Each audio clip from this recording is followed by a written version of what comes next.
avisen lo de la asistencia a los que están entrando.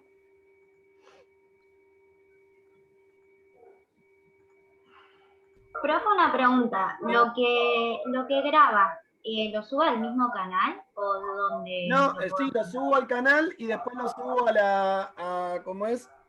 A las clases de ustedes. Lo que pasa es que en didáctica todavía no subí, por eso.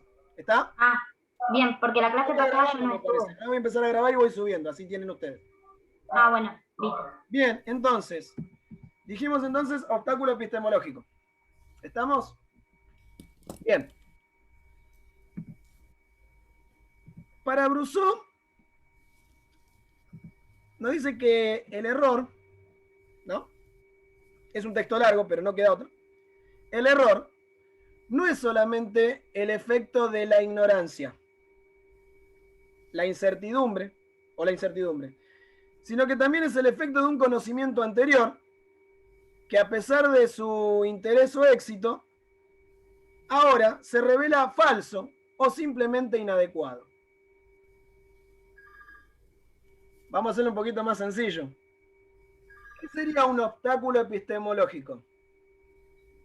La sistematización de un error. ¿Cómo? La sistematización de un error que se cree como conocimiento. No, en realidad paso a explicar. Un obstáculo epistemológico sería un tipo de conocimiento que obstaculiza la adquisición de uno nuevo. Que impide la adquisición de uno nuevo. ¿Se entiende?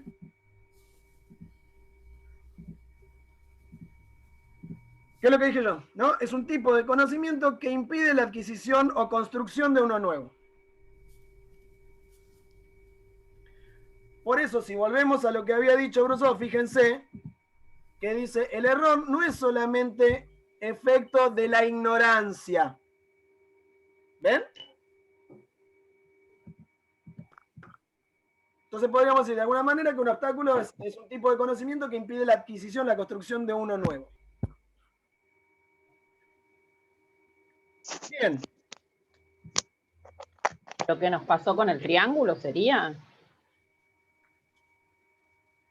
¿Puede ser que cree un conflicto cognitivo? A ver, vamos a esperar. Ahí vamos a ver, ahora vamos a terminar viendo tipos de obstáculos. Y después vamos a ver qué conclusión podemos sacar. ¿Está? Bien, haceme acordar nomás, Laura. Bien. Ejemplo de obstáculos epistemológicos. Estamos diciendo un conocimiento, ¿no? Nuevo, o mejor dicho, un conocimiento que me impide la adquisición de uno nuevo. Por ejemplo, ¿empiezo yo? Podría ser, perdón. O por ahí lo han escuchado en algún momento. A ver, sí. A ver, les pregunto a ustedes. Voy a querer aplicar en un problema a resolver un conocimiento que no tiene nada que ver con eso porque estoy observando mal el enunciado de lo que me piden. Entonces uso algo conocido que no tiene nada que ver. El hilo de relación no es el apropiado. No sería eso un obstáculo epistemológico.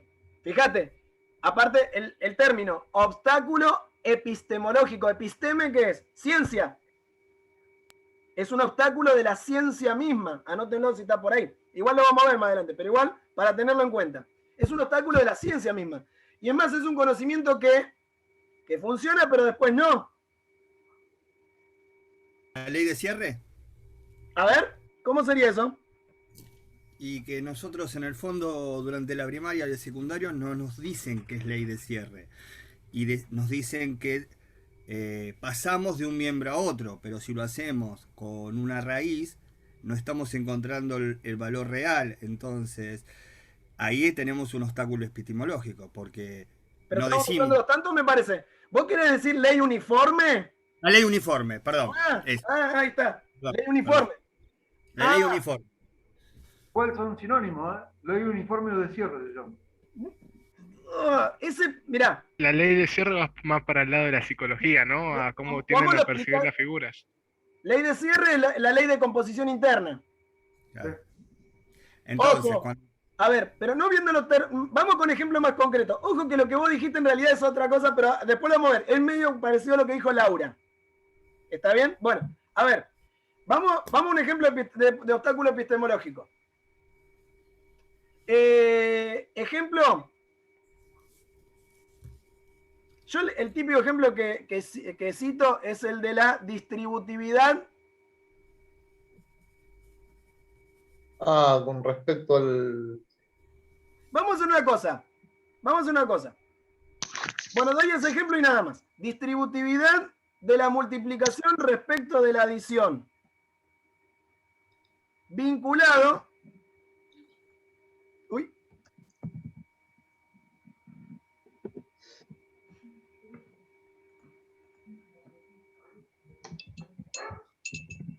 Distributividad, la adición respecto de la multiplicación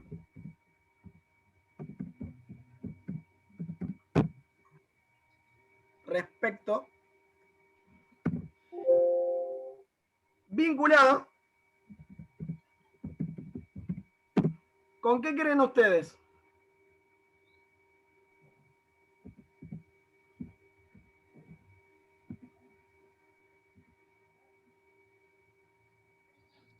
¿Con qué? ¿Cómo continúo? Cuadrado. Cuadrado. Ah, buenísimo, bien. ¿De qué? Un binomio. El binomio. Ahí está. De un binomio. Por ejemplo, se me ocurre. ¿Por qué digo eso? ¿Por qué digo eso? Y porque vos pones 2 más, qué sé yo, A más B al cuadrado y distribuyen el cuadrado para A y el cuadrado para B. En vez de Porque lo hacen como si resolver fuera la el multiplicación. Claro, el binomio cuadrado perfecto. Claro. El cuadrado Lo resuelven como si fuera una distributivo. multiplicación. No es. Bien. Porque uno también dice ley distributiva, distribuyo, ¿no? Y es como que hasta incluso el chico se acuerda de las flechitas. Claro. Y en realidad ahí vamos a ver más adelante que hay dos tipos de obstáculos. Pero bueno, hay un obstáculo didáctico, porque uno hace la distributividad y cree que después todo se distribuye normalmente de esa misma manera. Y entonces, ¿por qué es epistemológico? Porque es un problema de la misma ciencia. Algo que funciona acá, ¿qué pasa después? No funciona para otra situación. No funciona para otros casos. Y ahí vamos a ver, vamos a dejar para después poner más ejemplos. Vamos a ver las características. ¿Cuáles son las características que tiene? Por un lado, es un conocimiento. ¿Sí o no? Sí. A ver, ¿por qué se equivoca el alumno al hacer la distributividad? Porque es un heurístico que tiene el estudiante. Con cada uno de los sumandos, ¿no? De un binomio. ¿Por qué creen que hace eso? Porque es el conocimiento que él tiene. Lo tiene adquirido en otra operación. Claro, como lo tiene adquirido. Ven que hay un conocimiento entonces. Por algo hace eso. Hay un conocimiento. Bien. Ahora, también dice que tiene un dominio de qué? De validez. De validez. Porque funciona. Para lo que sabe, funciona. Y en otro momento, no funciona.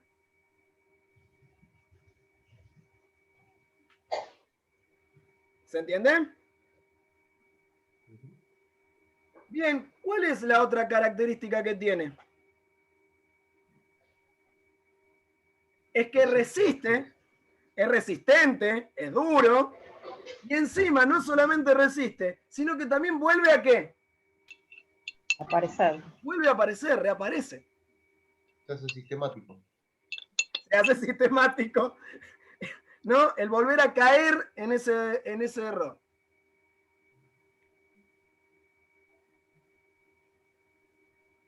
Y otra característica más, obviamente, es que es constitutivo, que forma parte del saber. Por lo mismo que dijimos, que es un conocimiento, o implica un conocimiento.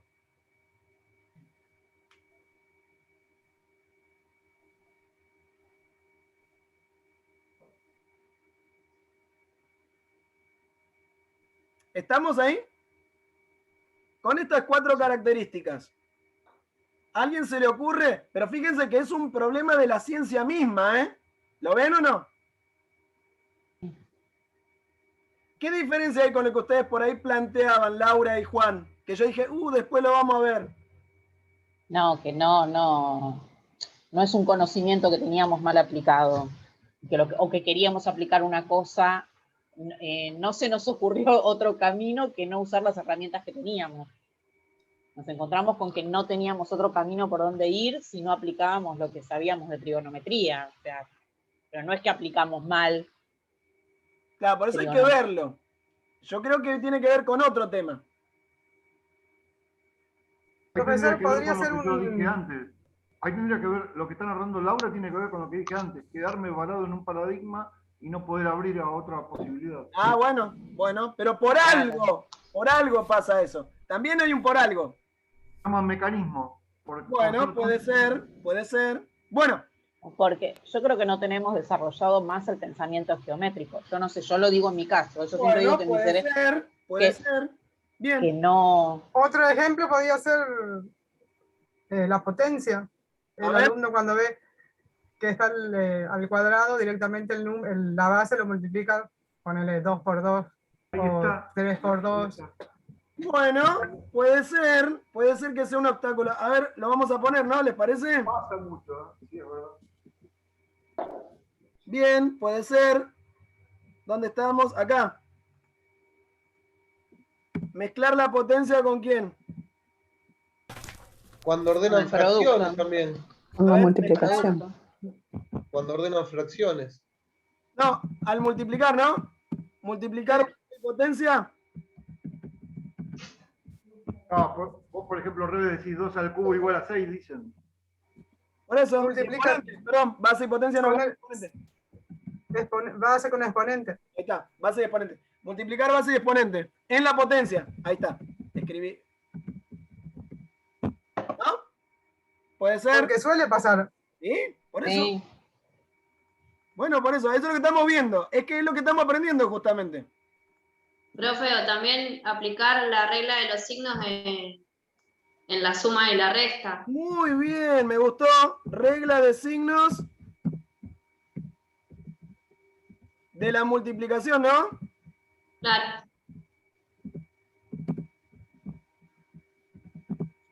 En sumas y restas, ¿no?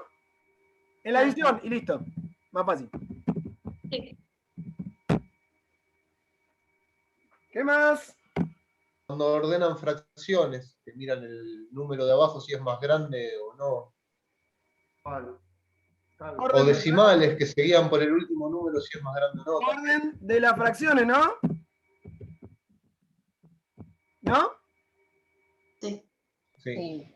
¿Qué más con En la el fracción? orden... Ahí ya tiene que salir una, ya de una. Operaciones ¿Qué? con fracciones. Cuando y las suman, suman de abajo, cuando son de diferentes... Sí, suman lo de abajo, Numerador y derecho, denominador, ¿no? claro, derecho lo suman. Listo. Lo de arriba. ¿Por qué pasa eso? Porque vienen acostumbrados de sumar los enteros como... Así derecho, ¿y qué más? Así derecho Y quizá por ahí pueden aprenderlo, pero después, ¿cuándo puede profundizarse ese problema? cuando hay más de 2 fracciones sumándose, posiblemente. Claro, cuando los denominadores son distintos. No. ¿Cuándo se profundiza, creen ustedes, el error? Ah, el error. El error de sumar... De sumar numeradores y denominadores. ¿Cuándo se profundiza? Cuando enseñamos multiplicación. Cuando se multiplica. También. Bueno, ven que ahí ya van apareciendo, ¿no? Bien, la comparación de expresiones decimales también. Bien, comparación de expresiones decimales. Orden también, es lo mismo, ¿no? Sí. Sí. Por eso, en realidad, vieron en todos los programas, cuando vos entras a un tema, dice orden. Claro. Sí. Vos, por ejemplo, decís números racionales, punto seguido, concepto, punto seguido, orden, punto seguido, operaciones, punto seguido, propiedades. Y pasa lo mismo con los enteros. Bueno, lo mismo. Orden, Claro. números enteros, concepto, orden, operaciones, propiedades. Siempre ese orden. Bien. Comparación de expresiones. Bien, bueno. Ya hay varios. Vimos varios. Bueno, seguimos.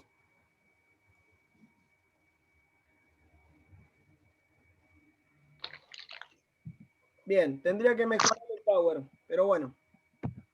Hay que mejorarlo para la próxima. Bien, entonces, las características, me quedó al revés esto, pero bueno. No lo terminé de retocar. Seguimos. Ahora, les pregunto a ustedes, ¿qué estrategias podemos implementar? Vamos a dejarlo para después a esto. Perdón.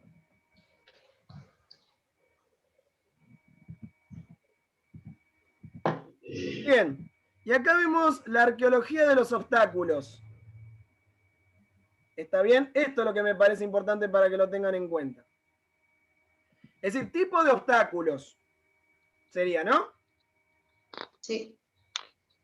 Tenemos 3 tipos de obstáculos: ontogénico, didáctico y epistemológico. El obstáculo ontogénico dice que tiene que ver con aquel obstáculo que deriva de la limitación en el desarrollo del individuo. Es decir, que está vinculado a las limitaciones que se dan estrechamente con el desarrollo del individuo.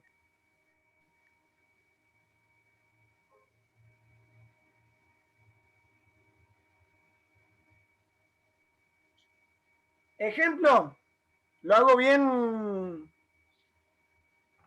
directo. Sería, por ejemplo, tratar de enseñar límite o definición topológica de límite a un alumno del jardín. Claro. Si bien no tiene, aparte no tiene las herramientas para hacerlo, ¿no? Eso seguro, no tiene las herramientas, pero tampoco tiene el desarrollo psicológico para eso. Claro, y aparte no está dada la educación actual que estamos brindando, también está discapacitada para poder medir si puede o no. Bien, ojo, yo lo exageré, porque al ser exagerado hay muchos errores en mi ejemplo. ¿Por qué? Porque evidentemente no tiene conocimientos previos tampoco para poder hacerlo, ¿se entiende? Pero amén de eso, igualmente, hay temas que, viste, a uno quiere enseñar forzosamente y no están vinculados al desarrollo. Por eso, toda esta parte de lo que tiene que ver con lo ontogénico, generalmente, los especialistas son los que nos dicen qué temas tenemos que dar. Claro, es como querer dar estudio de función en un 7º grado. Claro. O un 6º grado, no sé cómo se habla. Claro, tal cual. Entonces, ojo, tiene que ver, vuelvo a repetir, con las limitaciones del desarrollo. Entonces, acá también igual uno puede cometer un error en el planteo de una situación problemática. ¿Por qué? Porque por ahí no consideró un aspecto ontogénico. Es decir, que el problema fue muy abstracto por ahí y todavía el desarrollo psicológico del alumno no está lo suficientemente apto para ello. ¿Se entiende? Sí. Bien. Sí, sí. Después está el obstáculo didáctico. ¿Y cuándo es un obstáculo didáctico? Es decir que, volvemos el obstáculo que es el impedimento de la adquisición de un nuevo conocimiento, ¿o no? Bien, y ese impedimento de la adquisición de un nuevo conocimiento, en este caso, está dado por el modo de ¿qué? Modo de enseñar. Por el modo de enseñar. Entonces, cuando decimos, este que está multiplicando pasa dividiendo, ¿será un problema de la ciencia o será un problema en el modo de enseñar? En el modo de enseñar. En el modo de enseñar. Entonces, ¿es un obstáculo epistemológico o es un obstáculo didáctico? Didáctico. Entonces, ¿entienden ahora por qué les decía cuando empezamos al principio Laura y Juan que estaban hablando de los temas? Bien.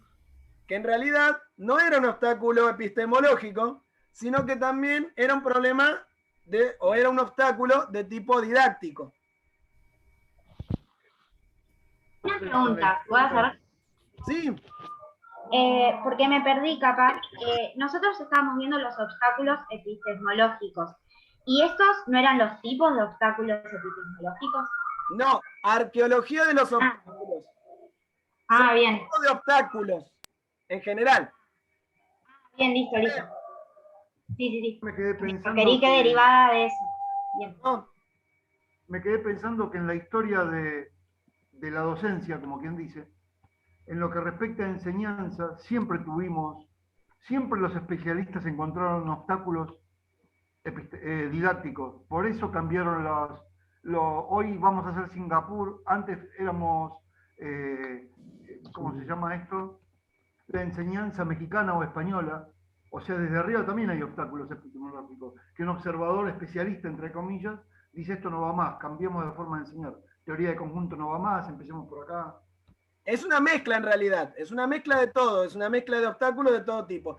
Ahora digo, importante, bueno, y el epistemológico ya lo vimos, dijimos que era un conocimiento que impide la adquisición de uno nuevo. Pero fíjense que yo ahora destaqué, entre paréntesis, ¿qué cosa? Es más bien un problema de quién. De la ciencia. De la ciencia misma. ¿Está bien? Ahora, evidentemente que ese problema de la ciencia misma, de alguna manera, lo tengo que ¿qué? Solucionar. Claro, hay que buscarle la vuelta. Entonces, ¿y cómo lo voy a solucionar? Con mi enseñanza. Ojo, pero cuando hablo de la enseñanza, no como imposición del saber. Estamos en esto de acuerdo, ¿no? Se supone que hay que buscar una situación problemática que permita de alguna manera franquear el obstáculo. Y muchas veces uno de los consejos serían trabajar a partir de ese posible error. ¿Se entiende? Que sea el disparador el error. Claro, puede ser como disparador. O trabajarlo y mostrar, acá sí funcionaba, acá no. ¿Se entiende? ¿Y cómo podría ser, por ejemplo, a ver, les pregunto a ustedes, cómo podríamos franquear o mostrarle al alumno que, por ejemplo, el primero que dijimos, el de la distributividad, respecto de la adición, ¿no? Habíamos dicho eso, ¿no? Me acuerdo de uno de los ejemplos, la distributividad de la adición respecto a la multiplicación vinculado con el cuadrado de un binomio, por ejemplo. Y con el cubo también, ¿no? Y con el cubo. Bien. ¿Cómo podríamos hacer para empezar a trabajar eso? Con una situación problemática, no sé, que compare dos situaciones. Una situación en la que... problemática, o bueno, no necesariamente problemática, bueno, sí, una situación, vamos a decir. Una situación en donde, qué sé yo, no sé, fulano y mengano tienen tantas cosas, claro, ¿no? Al que vaya por ahí y tal, y que haya que comparar. Tanteo. ¿Cómo? Tanteando, comparando. Bueno, que hagan las cuentas, que prueben, multiplicar, por ejemplo, esto con esto más, esto con esto. A ver, en este ejemplo, con un ejemplo numérico, por ejemplo, 3 más 2, entre paréntesis elevado al cuadrado. Aplica, a ver, resolvelo de una manera